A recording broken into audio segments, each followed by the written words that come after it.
دیکھیں جو صورتحال آپ بتا رہے ہیں اس کے مطابق ان دونوں میاں بیوی کی طلاق ہو گئی ہے اور اب کچھ نہیں ہو سکتا۔ مولانا سرگودھوی نے بات پر زور دیتے ہوئے عمر میں قدر بزرگ شخص سے کہا۔ بزرگ نے التجائیہ انداز میں کہا، مولانا صاحب ابھی میرے بیٹے کی شادی کو مہینہ بھی نہیں ہوا کہ اس کم بخت نے معمولی بات پر غصے میں آ کر اپنی بیوی کو طلاق دے دی ہے۔ وہ میری بہو ہونے کے ساتھ ساتھ یتیم بھتیجی بھی ہے۔ اگر طلاق ہو گئی تو یہ بچی کہاں جائے گی؟ اور پھر میرے برخوردار اپنے اس عمل پہ شرمندہ بھی ہیں۔ آپ کچھ کریں۔ مولانا سرگودھوی جو ابھی تک نماز کے مصلی پہ بیٹھے تھے، ہاتھ میں تسبیح لیے اس کے دانوں پہ کوئی ذکر کر رہے تھے۔ ملتان سے آئے ان کے زمانہ طالب علمی اور بچپن کے خاص دوست مولانا ملتانوی صاحب بھی ان کے ساتھ براجمان تھے۔ مولانا ملتانوی بولے، بزرگوں یہ بہت نازک صورتحال ہے، اس مسئلے کا حل صرف اور صرف حلالہ ہے۔ بزرگ نے سوالیہ نظروں سے مولانا سرگودھوی کی طرف دیکھا۔ مولانا نے اپنی بات جاری رکھتے ہوئے کہا، حلالے کا عمل ایسا ہے کہ جب کوئی آدمی کسی وجہ سے اپنی بیوی کو 3 طلاقیں دے دیتا ہے اور پھر اپنی غلطی تسلیم کر کے اس سے رجوع کرنا چاہتا ہے تو اس کے لیے ضروری ہے کہ متعلقہ عورت پہلے کسی اور مرد سے شادی کرے، اگر دوسرے خاوند کے ساتھ رہنا چاہے تو رہ لے، اور اگر پھر طلاق لے لے تو اس صورت میں پہلے شوہر سے دوبارہ نکاح کر کے اس کی بیوی بن سکتی ہے۔ اس عمل کو حلالہ کہتے ہیں۔ بزرگ تھوڑا سٹ پٹایا اور مشکل سے بولا، دوسری شادی اور پھر طلاق؟ ان کی اس بات پہ مولانا ملتانوی جو کچھ دیر سے چپ بیٹھے حالات کا جائزہ لے رہے تھے، بولے، بزرگوں یہی ایک طریقہ ہے جس سے آپ کے بیٹے اور بیٹی کا گھر بچ سکتا ہے۔ بزرگ نے رک رک کر کہا، مگر اس طرح تو ہماری بدنامی ہو جائے گی۔ کیوں ہوگی؟ آخر تم شریعت کے مطابق کام کر رہے ہو۔ مولانا سرگودھوی گویا ہوئے، مگر میں ان کی دوسری شادی کہاں کروں گا؟ اگر اپنے گاؤں میں بہو کی دوسری شادی کر کے پھر طلاق لے لی تو ہم بعد میں اس کے دوسرے خاوند کا کس منہ سے سامنا کریں گے؟ بزرگ نے استفسار کیا۔ بزرگ کی اس بات پر مولانا ملتانوی نے تسبیح کے دانے روکے اور بولے، دیکھو میاں، میں آپ کو سارے مسئلے کا حل بتاتا ہوں، آپ اس طرح کے چکروں میں مت پڑو۔ ایسا کرو، آپ مولانا سرگودھوی صاحب کو حلالے کے فتوے اور عمل کا ہدیہ دے دو۔ مولانا صاحب حلالہ اور پھر بعد میں تمہارے بیٹے سے شادی کا انتظام بھی خود کر دیں گے۔ اگر بعد میں تم سے کوئی پوچھے بھی صحیح تو تم کہہ دینا تم نے بھتیجی کی شادی دوسری جگہ کی تھی، مگر وہاں بھی گھر بس نہیں سکا، جس پر طلاق ہو گئی، اور اب شریعت کے قوانین کے مطابق اپنے پہلے شوہر سے شادی کر رہی ہے۔ اللہ اللہ، خیر صلاح، ایسے ہی تم پریشان ہو رہے ہو۔ بزرگ نے پھر سوالیہ نظروں سے مولانا سرگودھوی صاحب کی طرف دیکھا، جو کہ اپنے پیروں کے زانوں بیٹھے ہوئے اپنی تسبیح کی طرف دیکھ رہے تھے اور بات بھی بڑے غور سے سن رہے تھے۔ مولانا سرگودھوی نے حامی بھرتے ہوئے کہا، تم پریشان نہ ہو، سارا مسئلہ حل ہو جائے گا اور شریعت کے عین مطابق ہی حل ہوگا۔ بزرگ نے قدرے پریشانی سے پوچھا، کتنا ہدیہ دینا ہوگا؟ مولانا ملتانوی نے لقمہ دیتے ہوئے کہا، بس 50,000 روپے۔ اس میں مولانا صاحب آپ کو فتویٰ بھی لکھ دیں گے، حلالہ اور پھر طلاق کا انتظام بھی بعد میں کر دیں گے، اور ہاں بعد میں آپ کے بیٹے کے ساتھ مفت نکاح بھی پڑھا دیں گے۔ مولانا ملتانوی نے مسکراتے ہوئے بزرگ کی پیٹھ پر ہاتھ رکھ کر دلاسا دیتے ہوئے کہا، جی ٹھیک ہے، میں کچھ کرتا ہوں۔ بزرگ نے یہ کہا، سلام کیا اور واپس چلا گیا جہاں سے آیا تھا۔ بزرگ کے جانے کے بعد مولانا سرگودھوی نے مولانا ملتانوی سے کہا، چلو حجرے میں چل کے بیٹھتے ہیں اور بچپن کی یادیں تازہ کرتے ہیں۔ مولانا سرگودھوی اور مولانا ملتانوی نے شروع سے ہی ایک ہی مدرسے سے تعلیم حاصل کی تھی۔ دونوں کی بچپن کی یادیں تقریباً مشترکہ تھیں۔ مدرسے میں ایک ہی دن میں داخل ہوئے، پھر دونوں نے اکٹھے سبق لینا شروع کیا۔ نمازیں، وضو، سونا، بیٹھنا، جاگنا، کھیلنا دونوں کا ایک دوسرے کے ساتھ ہوتا تھا۔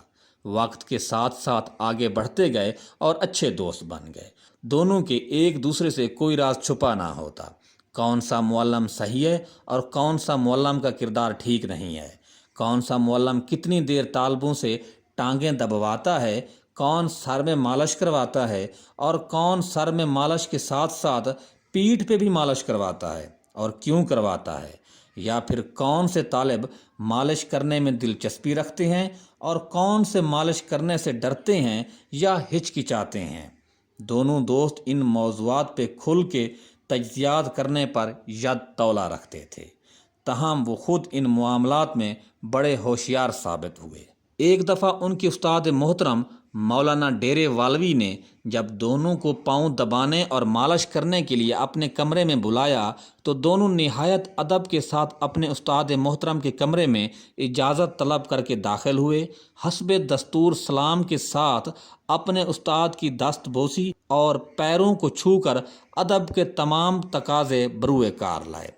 استاد محترم ڈیرے والوی نے فرمائش کی، بچوں ٹانگوں اور پیروں میں درد ہے، ذرا انہیں دبا دو۔ دونوں نہایت لیاقت اور خضوع و خشوع سے اپنے استاد محترم کے پیر اور ٹانگیں دبانا شروع ہو گئے۔ استاد ڈیرے والوی نے تکیہ دیوار کے ساتھ کیا اور ٹیک لگا لی، دھوتی کو گھٹنوں کے اوپر کر دیا اور خود ایک پرانا اخبار اٹھا کر پڑھنا شروع کر دیا۔ فرما بردار طالب علموں نے حکم کی بجا آوری کرتے ہوئے استاد محترم کے گھٹنوں تک ننگی ٹانگیں دبانا شروع کر دیں۔ استاد ڈیرے والوی کی موٹی موٹی پنڈلیاں گوشت سے اور خون سے لبالب بھری ہوئی تھیں۔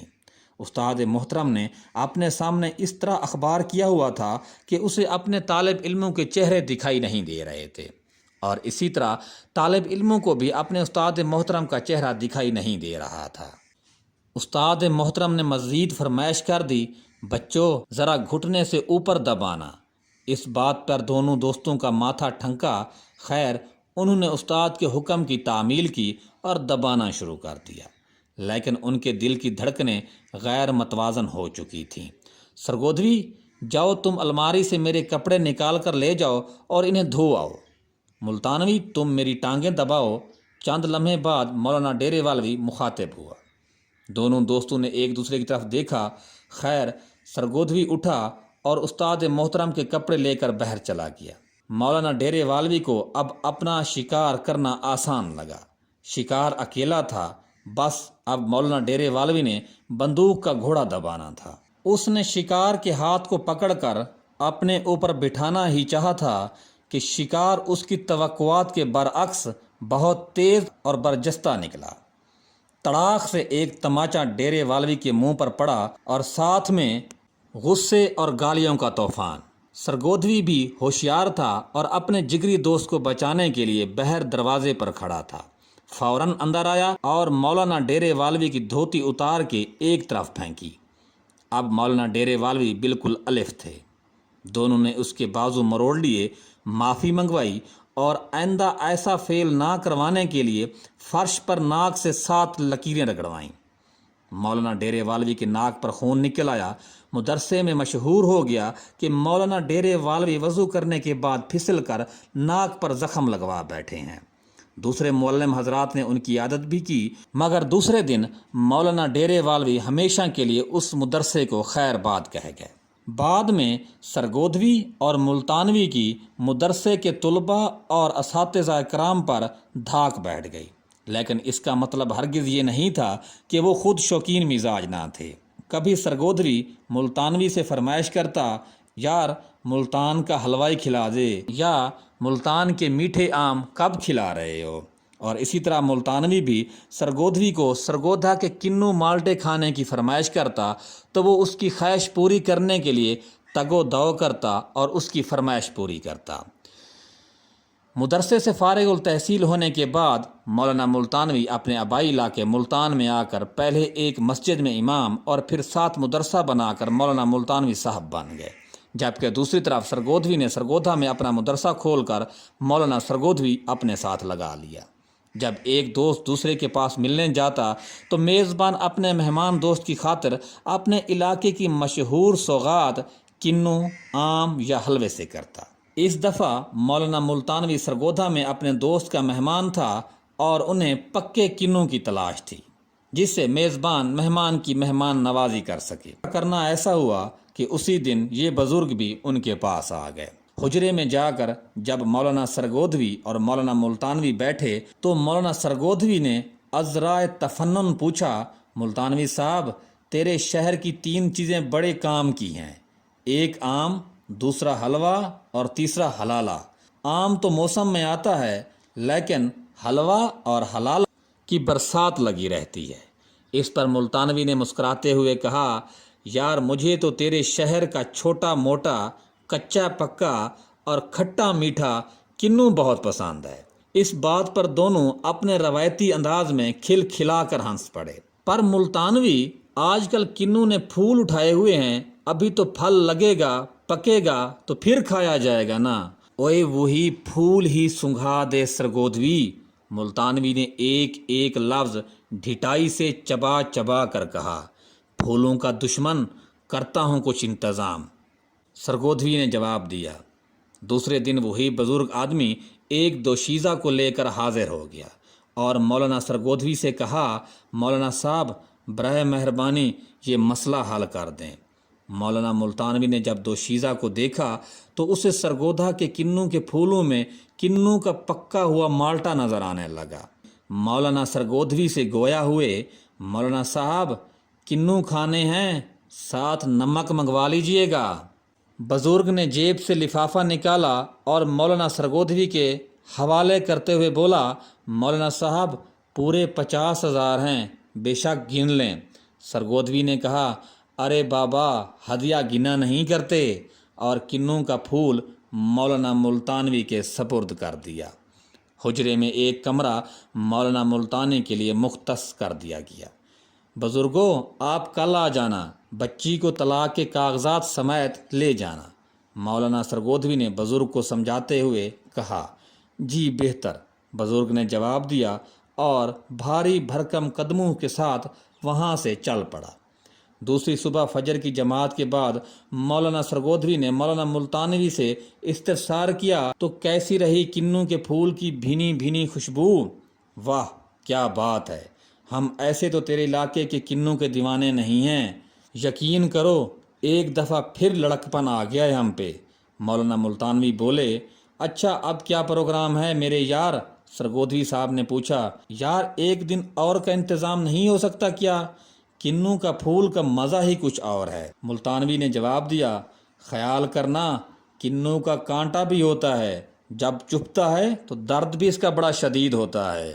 سرگودوی نے مسکراتے ہوئے کہا، ایسے پھول کے لیے 100 کانٹے سہ لیں گے حضور۔ مولانا ملتانوی نے ذرا عاشقانہ مزاج سے جواب دیا تو دونوں ہنسنے لگے۔ سورج نکلا تو بزرگ بچی کو لینے آ گئے۔ کہا گیا، جی ابھی شرعی تقاضے پورے نہیں ہوئے، کل لے جانا۔ کل آئی تو ملتانوی صاحب کو واپس ملتان جانا تھا، سو بوجھل دل کے ساتھ کنو کے پھول داغدار کر کے واپس اس کی ٹوکری میں پھینک کر واپس چلتے بنے۔ مگر اس کنو کے پھول کا کانٹا ملتانوی صاحب کے دل پہ پیوست ہو چکا تھا، اسے چین نہیں آ رہا تھا، نہ حجرے میں دل لگتا، نہ مدرسے، نہ مسجد و نماز میں۔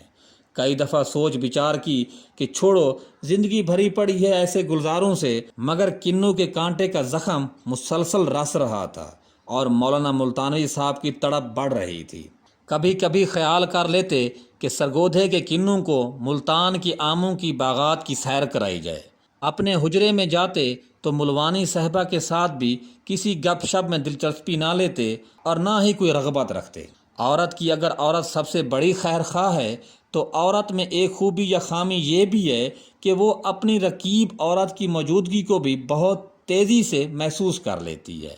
شاید قدرت نے اس کو یہ صلاحیت دے رکھی ہے کہ اس طرح کسی خطرے کو وہ جلد سے جلد بھانپ لیتی ہے اور اس کے تمام وارننگ آلات الرٹ ہو جاتے ہیں۔ ایسے موقع پر وہ ایک خود مختار ریاست کی طرح اپنی تمام صلاحیت کے مطابق تمام دفاعی آلات بھی بروئے کار لاتی ہے۔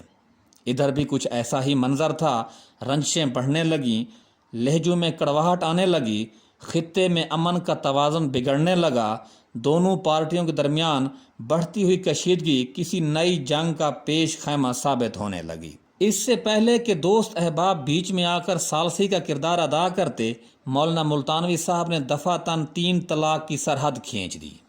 موقع پر گواہان بھی موجود تھے تو معاملہ سیدھا سلامتی کونسل میں چلا گیا۔ اب اس قضیے کو سلامتی کونسل نے حل کرنا تھا۔ مولانا ملتانوی کو جب ہوش آیا تو معاملات اب ان کے دائرہ اختیار سے نکل چکے تھے، کچھ قدغنیں لگ چکی تھیں، معاملے کو نئے قوانین کے ذریعے حل کیا جانا تھا۔ اس تازہ سرحد بندی کے دونوں طرف کچھ نہتے معصوم جانیں تھیں جو دونوں مولانا اور ملوانی صاحبہ کو اکٹھے دیکھنا چاہتے تھیں اور کسی ایک کے بغیر رہنا نہیں چاہتے تھے۔ ان کی بقا ان دونوں کے اتحاد میں تھی۔ سو خطے کی مجموعی صورتحال کا جائزہ لیتے ہوئے سلامتی کونسل کے اراکین نے حلالے کے قانون میں امن کی روشنی کی لکیر دیکھی۔ حلالہ کی کاوشوں کو سر انجام دینے کے لیے قرائے فعال مولانا ملتانوی کے جگری دوست مولانا سرگودھوی کے نام نکلا، جسے اپنے شہر کے کنوں کے علاوہ ملتان کا سون حلوہ اور ملتانی آم بے حد پسند تھے، جبکہ اس عمل کو حل کروانے اور قانونی شکل میں دینے کا سہرا نہایت بزرگ اور عزت مآب جج ان کے سابقہ استاد محترم مولانا ڈیرے والوی کے سر باندھا گیا۔ وہ اس وقت تمام اراکین میں سے انتہائی معمر بزرگ اور قابل احترام شخصیت تھے، لہٰذا سارا معاملہ ان کے حضور پہنچا تھا اور انہوں نے ہی مولانا سرگودھوی کے نام کا قرعہ فعال نکالا تھا۔ مولانا سرگودھوی اس کام کا بیڑا اٹھانے کے لیے خصوصی طور پر ملتان شریف میں بلا لیے گئے۔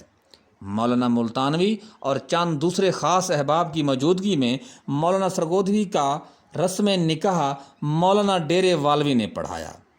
ہدیہ بالکل وصول نہیں کیا گیا، بھلا اپنے شاگردوں سے بھی کوئی ہدیہ وصول کرتا ہے؟